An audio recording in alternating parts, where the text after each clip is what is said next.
영화 싫어하시는 분 없으시죠? 물론 요즘엔 세상에는 영화로도 나온 적 없는 이야기들이 너무나도 많지만 영화 중에는 진짜 같은 영화도 영화니까 가능한 영화도 있습니다.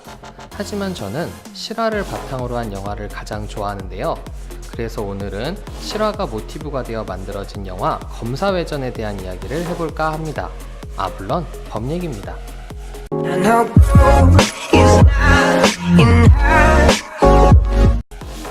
다들 검사외전이라고 하면 이 잘생긴 남자가 붐바스틱 춤을 춘 장면만 기억하시죠?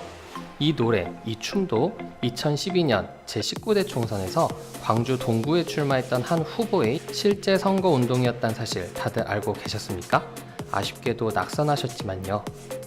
어쨌든 사람 두들겨 패는 건 일도 아닌 다혈질 검사 변재욱이 취조 중이던 피의자가 사망하게 되고 변재욱은 살인 누명을 쓴 채 15년형을 선고받아 교도소에 수감됩니다. 그리고 교도소 내에 법코디가 되어 권력자가 되고 교도소에서 만난 사기꾼 한치원과 협력해 누명을 벗고 진범을 잡는 범죄 코미디 영화 검사외전.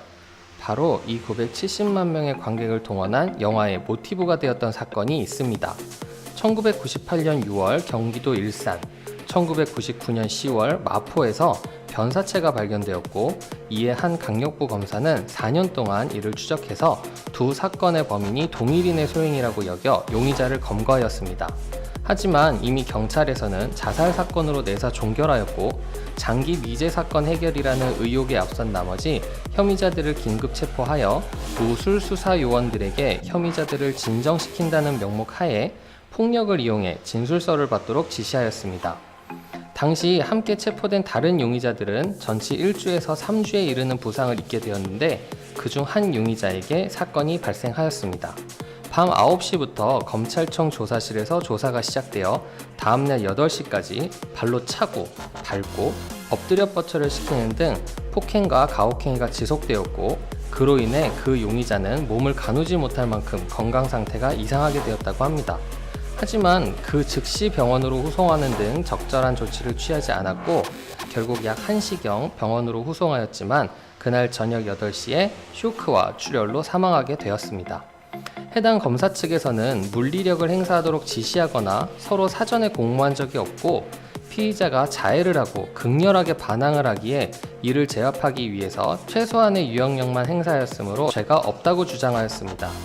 하지만 법원은 용의자는 무술 수사 요원들에게 집중적으로 신문을 받았고 용의자에게서 광범위한 출혈이 보였으며 폭행의 내용과 정도, 행사 기간, 몸을 가누지 못할 정도의 모습을 보았다면 충분히 사망을 예견할 가능성이 있었다고 보아 징역 3년을 선고하였습니다. 아울러 공권력을 발동하는 모든 국가기관은 적법 절차에 의하여 수사하고 무리한 자백을 이끌어내려 해서는 아니 되며 살인사건처럼 법정형이 무거운 사건에서는 더욱더 철저히 수사해야 된다고 하면서 누구보다 앞장서서 직원들의 가혹행위를 방지하여야 할 검사가 이를 묵과하고 용인한 채 수사를 진행시켜 이 사건 결과가 초래되었다고 보았습니다. 이 사건은 2심에서 징역 1년 6개월로 형량이 줄었고 대법원에서 그대로 확정됐습니다. 그럼 차이점은 이것뿐이었을까요? 검사외전과 실제 사건에서 지금까지 살펴본 바와 같이 피해자의 사망 원인이 천식을 방치해서 호흡곤란으로 죽은 것과 쇼크와 출혈로 사망하였다는 점, 변재욱은 15년형을 선고받은 데 비해 실제 사건은 1심에서는 3년, 2심에서는 1년 6개월을 선고받았다는 점 외에도 검사외전에서는 폭행치사죄와 직권남용죄로 실제로는 가혹행위에 의한 특가법 위반죄가 성립되었다는 점, 변재욱은 교도관이나 재소자들의 법률 상담을 하면서 교도소 생활을 한 반면에 실제로는 교도소의 원예부에서 국화를 재배하였다는 점, 변재욱은 재심을 통해 무죄가 밝혀진 것에 비해 실제로는 형을 마치고 출소하였다는 점에서 차이가 있었습니다. 조금만 더 들어가 볼까요? 이후 이 검사는 2007년 노무현 정부 마지막 사면 복권 조치 때 복권되어 현재 변호사로 활동 중입니다. 그리고 2013년 어느 칼잡이 이야기라는 자전적 에세이를 펴내 이와 같은 이야기를 책으로 출간하였고 2016년 자신의 허락 없이 책 내용을 이용해 검사외전을 제작하였다는 이유로 검사외전의 감독 이일영 감독을 상대로 2억 원대 저작권 침해 소송을 청구하였습니다.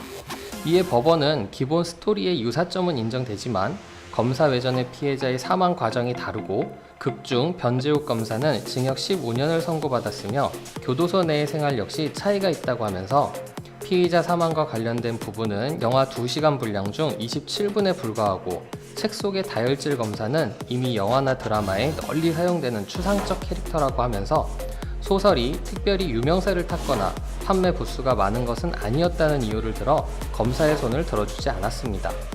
역시 현실보다 재밌는 영화는 없는 것 같네요. 네, 도움이 되셨나요?